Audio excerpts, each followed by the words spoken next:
Well, good evening, everyone. It's 25 past 7 here in the UK on Monday, the 8th of March. And I've been sitting here watching this market most of the day. This is VectorVest USA. And as you can see, the advances slightly ahead of the declines, but all of the measures of the trend on VectorVest, from the shortest term measure to the longest term measure, are down. And the old advice is good advice. VectorVest does not advocate buying stocks at this time, very early. So I just want now to have a look at the overnight market, the SP 500. As I say, all of the measures of the trend on VectorVest are down. This is a 4-hour chart of the overnight market on the E-mini. Okay, and it's jumping around to my favorite fib number, the 78% retracement. And the 78% retracement, as you can see here, stopped this market in its tracks just here. And that was at 3730. So just put a note in your diary, 3730. An excursion down below that again would be very bearish for this market indeed. Now the 78% retracement has been around on the way down as well, because for example that last rally that we had last week sometime, that petered out at exactly the 78% retracement, and that's where we are now, folks.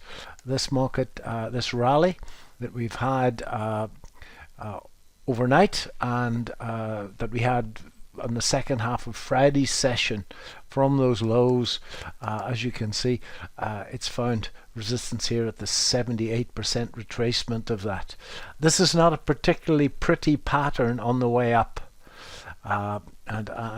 So we just have to be careful of this level. I think if we can get, there's also a trend line there that you can probably see, but north of 3880, that would be a very positive move for this market. So those of you that haven't taken stops, especially UK people in Scottish Mortgage, UK people in Allied and Alliance Investment Trust, if you haven't taken stops there, just be very careful.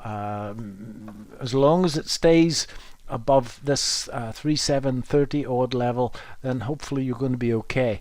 If you see it breaking down through that level, then you've got some decisions to make. It needs to get up above 3880 before you get a good night's sleep again. Sorry to be brutal.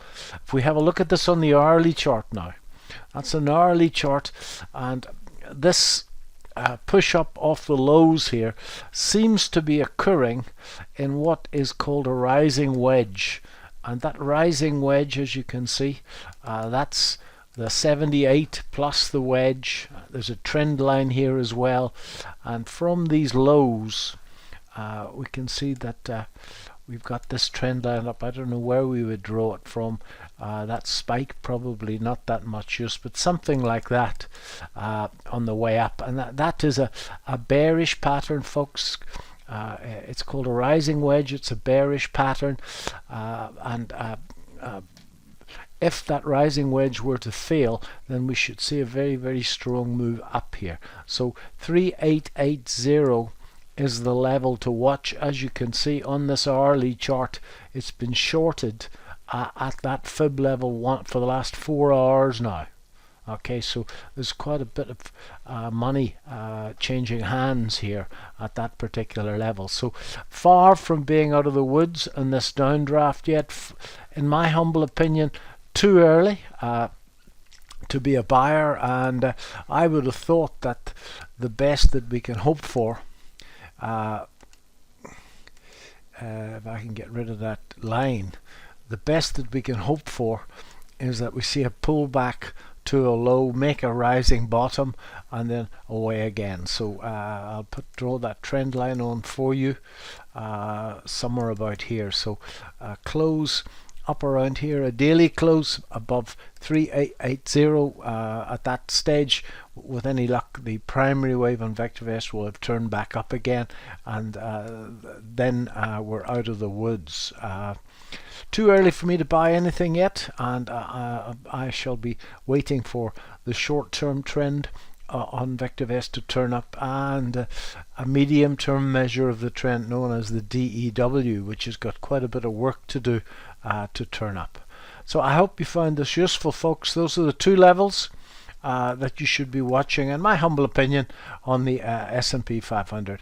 On the upside, above 3880, down on the low side 3730.